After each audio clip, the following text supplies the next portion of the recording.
So great to Hi. meet you. It's so good to meet you too. Congratulations on all of your success, and thank you so much for joining this first episode of my second season of Walking and Of Talking. course, Lainey. Thank you so much for having me, and congrats on all of your success.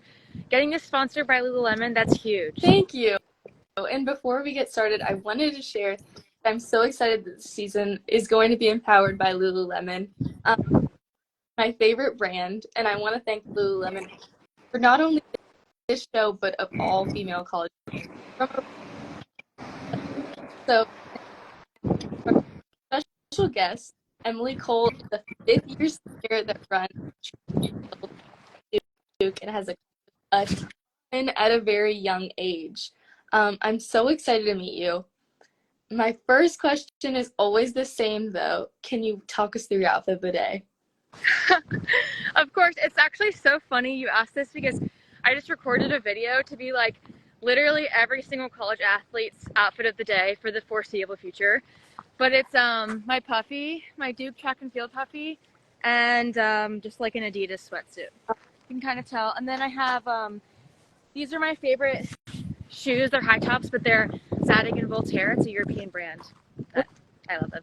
I love the Duke gear. I feel like that's everybody's favorite is wearing the college. So yeah, the puffies are a game changer. It's like 30 degrees outside, so it's very cold. Here too, it's way too cold, and I'm a Florida girl, so I cannot at all. What part of Florida are you from? Tampa. Oh, love it. Have fun. Yeah. So my outfit of the day is, of course, all Lululemon. Oh, you can't see, but okay, with the matching colors, I love. I brought the Align high-rise leggings and then the Steel 2 women's red. Oh my gosh, how do you like the shoes? I love them. They're so light, and like I feel like I can jump around so easily in them. I've been wanting to try them, so you're encouraging me. But they're made for women's feet. Like it's amazing. Too. It's so cool. So, now let's learn more about you. What's your major, and how have you enjoyed Duke? So my major is computer science with a minor in economics, so very math heavy, and I've loved my experience here at Duke. I'm very grateful to have had a positive experience and gotten to have the memories that I have had here, especially just my team. I could not have pictured a more incredible family and group to be a part of, so really grateful for the college athlete experience that I've had for sure. So I mentioned that you're a fifth-year senior. What are your plans after college? I know you're getting that question probably a lot. Yeah, I am getting it a lot for sure. I am definitely planning on continuing to run, so figuring those plans out for sure, but then of course getting to kind of share my story in my book more full time. I'm really excited about that. I feel like I released my book, The Players Played, a couple of years ago, but I haven't gotten to do a lot of actual sharing of it or speaking to high school groups because it's really like an educational book about sports nutrition and finding balance that I wish I'd had at that age. So something I'm really excited to get to share more of after I'm not doing classes anymore. So how did you come up with the idea for the book, and how long did it take you to write? Yeah, great questions. So it was one of those things. It's funny, my mom says people who write books, it's like you just like have to get it out of you. It's not like you're like, oh, I just really want to write a book and that sounds like a great idea. It's more like I had all of this information in my head and this kind of story and this message that it was like it was going to eat me from the inside out if I didn't share it. And it was just really, the whole inspiration behind it all was at 17 years old, I went into a 2-day coma from drinking too much water and being too low in sodium. So that's obviously the opposite of what society tells you is healthy, being too much water and too little salt. And it's something that, having almost lost my life from, I was really inspired to share what I had learned and make sure that I kind of got my story out and shared with especially athletes and people who are really active, just the importance of understanding balance and listening to your body and honestly redefining healthy and having more people understand the importance of putting electrolytes in your water and having sodium in your diet. was the main inspiration behind it, but I knew that was kind of just like a one smaller topic. So the book itself is kind of an unorthodox guide to sports nutrition in general. And I talk about everything from finding balance on your own to macronutrients to hydration to the importance of, you know, body confidence and not comparing yourself to what other people around you are doing. And it took me 2 years to write. I did a gap semester, my fall semester during COVID. So I wasn't taking classes at Duke and I wasn't allowed to compete. And I'm really glad that I did that because it's why I was able to have my 5th year cross country season just now. And took me 2 years to complete it and finally published on the 4-year anniversary of my coma. Honestly, that's so exciting, and I'm so proud of you, and you are just such an inspiration to all athletes. I'm so glad that you're able to share your story and share information to other athletes because we do get that information. Hug the water, like you need to be hydrated, but there's not other information about what food you need to be eating around it. So Thank you so much, Lainey. That means a lot. you are just so amazing. So most importantly, how can we buy your book? So my book is available in all major platforms, but mostly Amazon. So you can go on there, and anyone watching is actually getting a inside scoop that I'm starting to record my audiobook in January. So That's I'm so very excited about that. oh my I just got all the gear to my house like last week. Mm-hmm. That's so exciting. So how do you think that's going to take you? I actually don't know. I definitely should sit down and kind of look at that timeline, but I'm not sure how long it's going to take. My guess is 4 to 6 months. That's kind of how typically long their groups are. It's a program through Georgetown, so it's kind of a class that Georgetown offers, and anyone can sign up for it, and it allows you to have a published book at the end of it. So I've loved getting to work with them. It's called the Creator Institute, and they kind of walk you through the whole process. So that's why I don't really know the timeline myself because I know they've got it all laid out for me, which is nice. Great. So changing gears to social media, you now have over 200,000 followers on Instagram. Did you ever think that you would have that many people following you when you first started? Definitely not. No. I remember a couple of years ago being so excited that I hit 10K on Instagram and how big of a milestone that was. And being like, oh my gosh, I can't even imagine what it would be like to have 100,000 followers. So the fact that it's over 200 now is honestly insane to me. But I'm just so grateful, and I definitely never like take it for granted. And I'm actually doing a giveaway soon for 200K, so I'm really excited to do that. I'm just really cognizant of making sure that I show my gratitude and make sure that everyone who follows me know how much I appreciate them a lot. You are so cool. Oh my goodness. Oh my gosh, you're so sweet. What social media platform do you use the most? Definitely Instagram. I feel like TikTok has allowed me to reach a lot more people, and it's been a lot more like volatile. Like things have just kind of blown up on TikTok for sure. But I feel like I'm a lot more consistent on sharing my story and my day-to-day life on Instagram. I think it's a little bit more easy to do that because of Instagram stories. Yeah. I loved your recent post when you surprised your teammates with a gift. How did you come up with it? Yes, that was so fun. So my only long-term partnership that I currently have right now is with Therabody. And obviously they're an incredible brand. They have a Theragun and a bunch of different other products that are to help with recovery and wellness as well.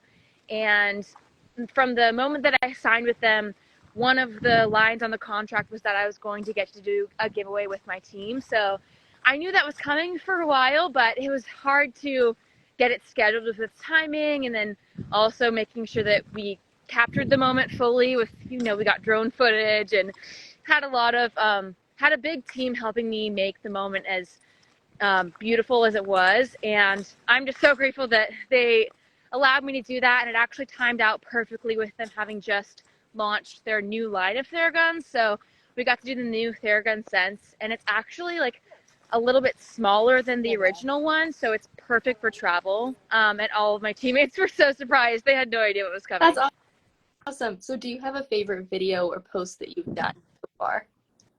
Um, Definitely that one. Yeah. I was so excited to share that. And I mean, it took like a month to put together. And I had several different people kind of helping me edit it and get it to the finished product. So I'm really grateful to everyone who helped, from Therabody to my team, Jacob, Chris, and Will, that helped me put it together. So when you first started social media, did you realize it would be such a big part of your life?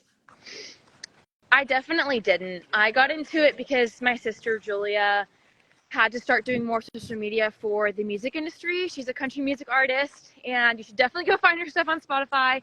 She is incredible, and she kind of pushed me to start using TikTok. I didn't join for like a long time. I think I joined after COVID, and she was one who really encouraged me to kind of share more of my story and being like, what you do running like 8 to 10 miles a day is not normal, and you should share that. And I was like, okay. So really grateful for her and kind of the inspiration and role model that she's been to me, to being vulnerable and sharing more of my life, for sure, because it's been a crazy journey and I wouldn't have changed any of it.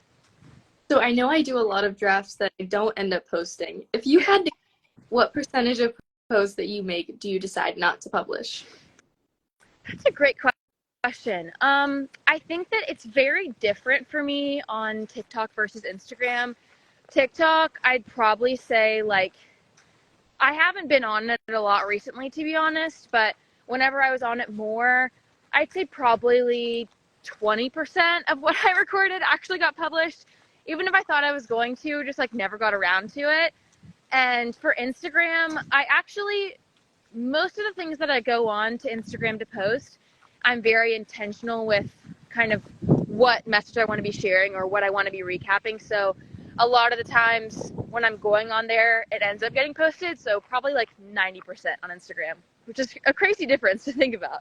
So what's been the biggest lesson that you've learned through college?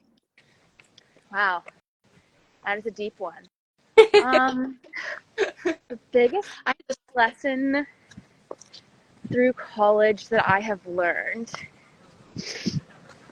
I would say the importance of relationships. No matter what you are trying to be successful in, whether it's getting good grades in class or building a brand on social media or just trying to get a job after college, there's no way to understate the importance of relationships. And that goes from the top to the bottom. Every single person that you meet from different areas of your life, being intentional and being a great listener, it's something that I'm trying to get better at every single day, and I've seen really change people's lives. So yeah, the importance of being intentional, being a good listener, and building relationships with people around you is huge. Wow, I really love that. So along those same lines, is there anything specifically has taught you?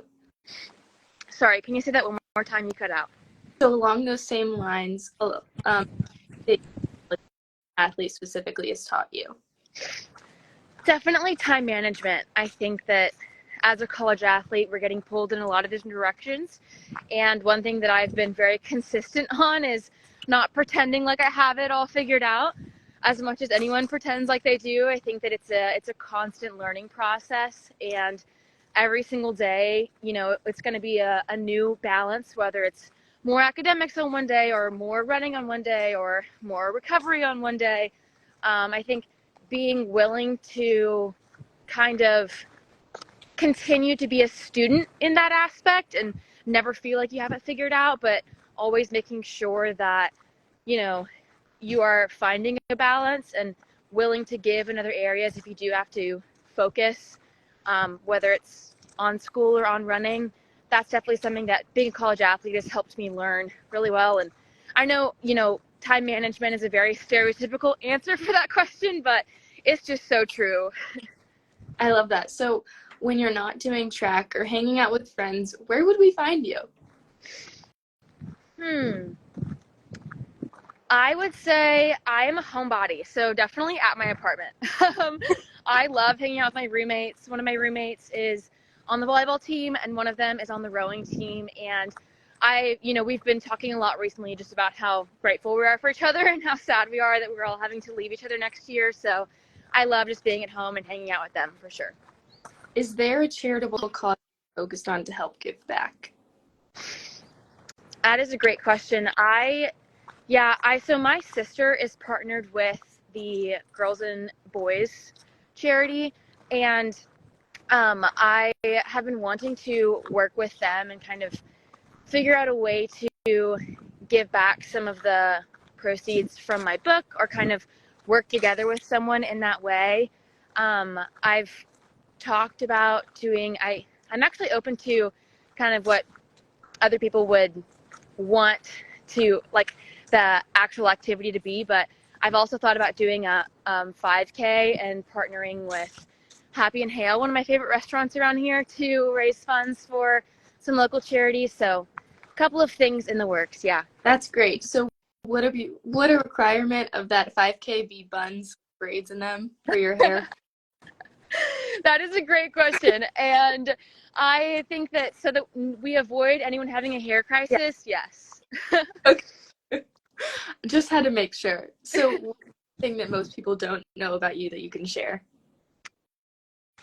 It's funny, I was actually talking with my teammates a couple of days ago about Christmas fairs, and I talked about how I loved going to them all the time growing up, and they were all very shocked to find out that when I was little, I loved to collect the little Russian nesting dolls, babushka dolls, Yeah. from the Christmas fair. So that's definitely something that a lot of people don't know about me, for Wow. sure. That's an interesting one. I like that one. So I know you're really busy, so we should probably wrap up. But I want to hit you with my final 3 questions before you go. Are you ready? I'm so ready. Okay, give me your best unpopular opinion. My best unpopular opinion. I love peas. Ooh. What's your guilty pleasure song? Guilty pleasure song? Probably all of my sister's breakup songs. What's your favorite quote? My favorite quote, don't leave anything until tomorrow that you're willing to die having left undone. Ooh. So Lululemon has their manifesto, which has so many great in it. Before the show, I asked you to pick your favorite, and you said creativity is maximized when you're living in the moment. What's it about that philosophy from Lululemon that stands out to you? Yeah, first of all, I love that you sent that over and I got to go through and choose my favorite. And that one it just really stuck out to me because it's really important to me to be in the moment with the people that I'm around and present whenever I'm in person with people.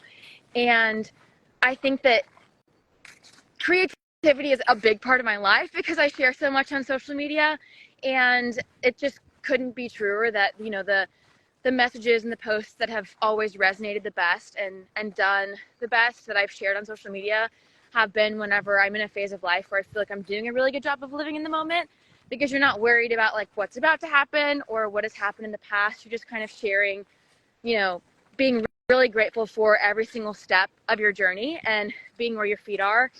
And kind of like, how we recorded today, and I was like, every student athlete's outfit of the day for the foreseeable future of like in a giant puffy. Yeah. I think it's just like being able to be in the moment and kind of share things quickly is also super important to having things do well on social media. So yeah, that one really stuck out to me. Well, Emily, thank you so much for joining this week's Walking and Talking, empowered by Lululemon. Guys, make sure to go follow Emily at Emily Cole on Instagram. It was so great meeting you, and thank you for coming on. I really do appreciate it.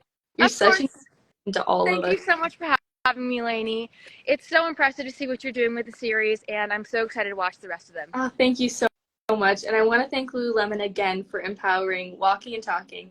And as a small token of our appreciation for you coming on the show, Lululemon and I are sending you a $350 Lululemon gift card for you to pick an outfit of your choice. That is actually incredible, and I am so excited. So that's a wrap on this season's first episode of Walking and Talking, empowered by Lululemon. Stay tuned for a recap reel in the next few days, as well as another great guest next week. Thank you so much for watching, and thank you again, Emily. Of course, Lainey. Have a great rest of your day. You too. Bye. Bye.